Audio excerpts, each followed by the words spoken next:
Trisha Agarwal, and I'm in conversation with Vidya Murthy. Vidya is currently the Vice President of Operations at MedCrypt.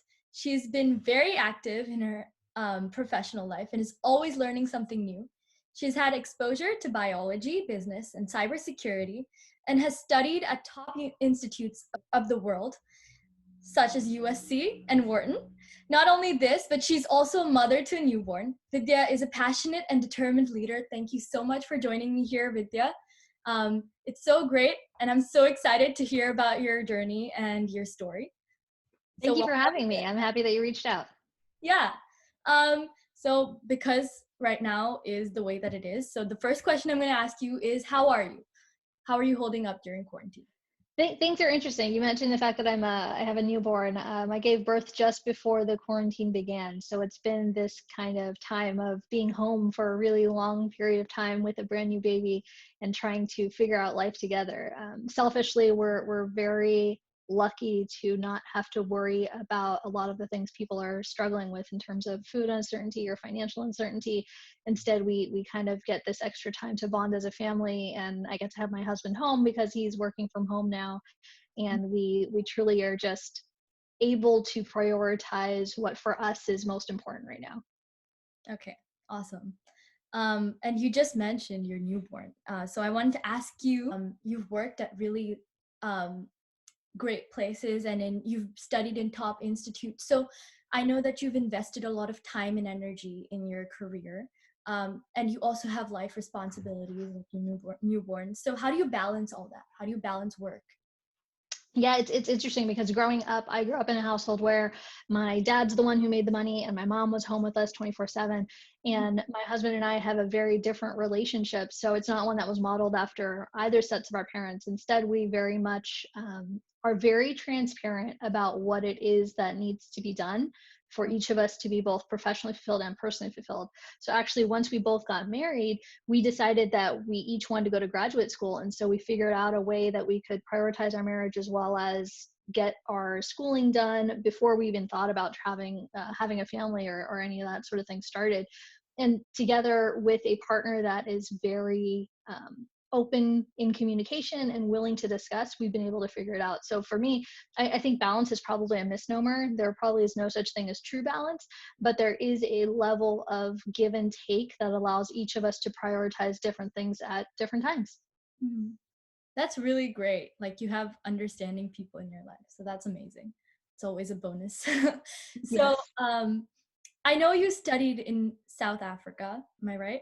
I actually worked in South Africa. It was after I had graduated from college. So I worked there in consulting for a couple years. Okay. So how did that do anything to your like thought process? Did that shape you in any way? Yeah, so I had I was a few years out of undergrad and I was consulting at the time, and I really wanted to figure out how to move up to that next level. And there wasn't really a clear path in consulting, right? Other than make more money. So I thought, how can I differentiate myself from my various classmates? And the notion of going international is where that came from. So I found my technical subspecialty, and the center of excellence for that happened to be in South Africa. So I said, why don't I go work there and get the opportunity to do that? And it worked out really well, both in terms of technical productivity, and it was also, I moved to a continent where I knew just the person that had hired me, and that was it. So I really had this chance to kind of build my world intentionally and make new friends and engage in activities that I was really interested in. And it resulted in a very fruitful time there where I got to fulfill kind of my desire to travel as well as kind of grow really exponentially professionally. Okay. Nice. So are you still in contact with anybody from South Africa? Oh, absolutely. Yeah. I WhatsApp with folks on a regular basis, and we definitely still talk about kind of what life there is, especially now with having very different COVID experiences, hearing what they're up to, what that contrasts with the US government, as well as I still have a couple of folks that I mentor out there and give them advice on how to grow their careers and how they can kind of come into the global professional workforce as they mature in their program. Wow. Okay. So how are things different? I'm curious. Yeah, I think in the South African market, from a business perspective, there is a lot of untapped natural resources that are a lot of the business is driven by that kind of focus. There's also, from a financial services perspective, there's this push for mobile banking that in the US, for whatever reason, it's taken us a lot longer to really adopt, but you see it have really high in every market, essentially, except America and probably Western Europe. There's really high adoption of mobile banking. So helping folks figure out how to take this skill that they've developed in terms of that type of banking product and help them figure out how they can actually go into other parts of the global market has been what I've seen as kind of the biggest differentiators. Okay. Yeah. Yeah. So, how and when did you know that this was the field that you wanted to be in? So I would say I still don't know what I want to be, but I am lucky enough to be in a position where I've always been able to pursue things that are interesting. So what I mean by that is I studied something that had nothing to do with what I do now, right? I Uh, studied biology and accounting, and then I got my MBA, and now I work at a startup doing something called operations. Um, and this idea of how do these things relate to each other, I don't know that there's a direct correlation at all. Instead, it's a I studied what I thought was interesting, and it took me down the path of interesting opportunities, and I was able to say yes to those opportunities and kind of see them through.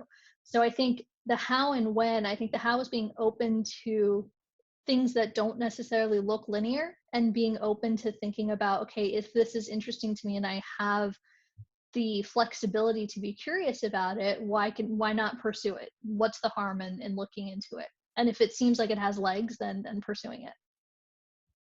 okay, that's interesting. Yeah. Which is hard to tell a high schooler, right? Because there seems like a very rote Exactly. series of steps that you have to follow to like get life under order. So it's Yeah. purely a luxury that I was able to make those decisions, and I think it came from having a solid background and confidence in my ability to find success no matter what. Mm, okay. Yeah, I'm trying to find right now like what things interest me, what I'm passionate about, but it's kind of hard because everything's like very general, I think, in high school. Like there's only so much that you can uncover and you kind of like go into the actual subject. I feel like you go into detail only when you're in college or like when you actually get higher education. So, I mean, you can just do as well as you can do and what you like is just what you choose, I guess, right? Yeah, I would say though, look for trends in what keeps you interested, right? Like, what are you staying up late to read? And think about what that might turn into in real life. So it doesn't have to be that you become an expert in 17 different things to figure out, okay, number 14 was the one. That's what I want to study when in college. Try to look for things that you're already spending time with and see what that might turn into. Okay. I'll keep that in mind. Yeah. So the next question that I'm going to ask you is kind of related to what you just said, but Mhm. I found it really interesting that you, as you said, like you've done so many different things, and you stuck with cybersecurity, and so, and you just said like you kind of went with the flow. Um, so did you have a vision for yourself that you want to reach somewhere, or was it just solely like you following your passions or what you were interested in? I think my vision for where I want to reach, I think I always thought I wanted to become either a founder or a CEO or some sort of like high level executive in some company somewhere. I think that kind of trickled backwards into constantly pushing myself to get things done with a really high caliber. Because I think unless you can guarantee the people you're working with or the people you work for that you can be relied upon and really deliver on whatever it is, then you're not really going to get the chance to get those opportunities. So I would say it's a combination of knowing what I could accomplish and how that would open certain doors, as well as thinking, okay, one day I want to be the CEO, and what does it take for me to get there? What experience do I need to have to have that come true? Okay, so were you kind of like building on your different experiences to kind of reach there? Did you have a mindset for that?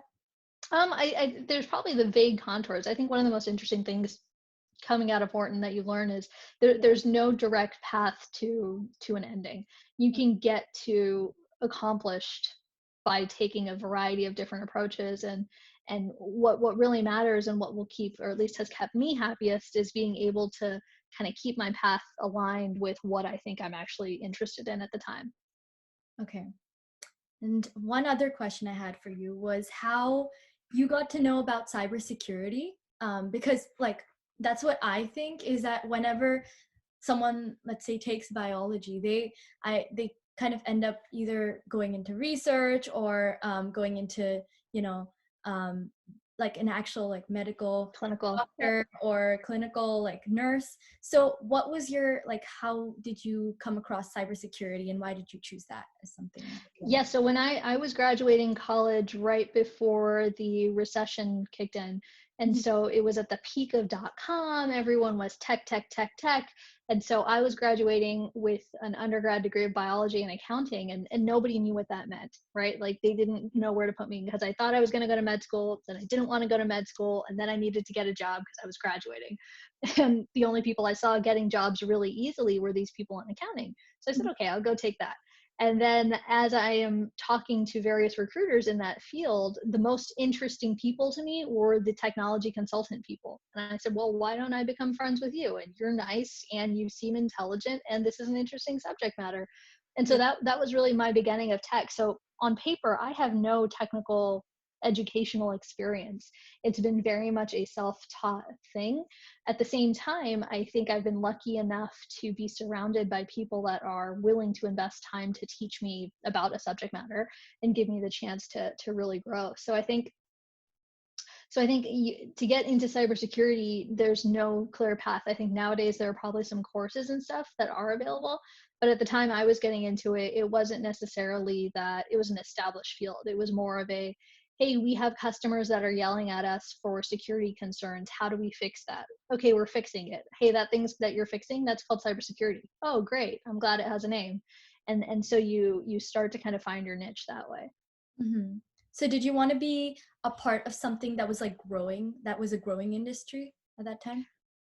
Yeah, so that's actually how I ended up at the company I'm at now. So I went down the path of going to a startup because this intersection of cybersecurity and healthcare is so new, and there are very few people talking about it intelligently and cohesively. Mhm. That I thought the company I'm at really gave the opportunity to explore that, and it genuinely would give me the chance to kind of grow with the field and apply all these other skills that don't look like they're related to cybersecurity, but actually are related to how a company can operate and make it useful there. Mhm. Okay. So because you have so much exposure to many different fields, what steps would you recommend to young aspiring leaders and students who want to be successful in your field? To those who want to be successful in this field, I think if anything, technology has become so democratized right now that everyone who has a working internet connection can have some skin in the game. There are small projects that exist out there that are targeting getting people involved. I mean, COVID's a perfect example of this. There are countless hackathons right now for people to try to develop databases to better track people or track vaccines or track vaccine development and the correlation between cases and blah blah blah. And so there's a lot of opportunity right now to get exposure to what cybersecurity can mean.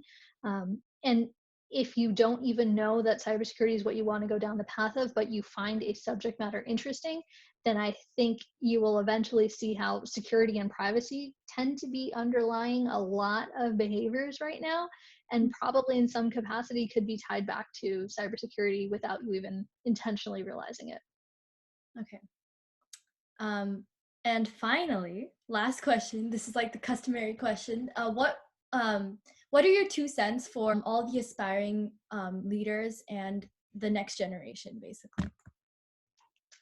I think this generation has a variety of problems that it's inheriting as it matures into kind of when you become quote unquote adults, right?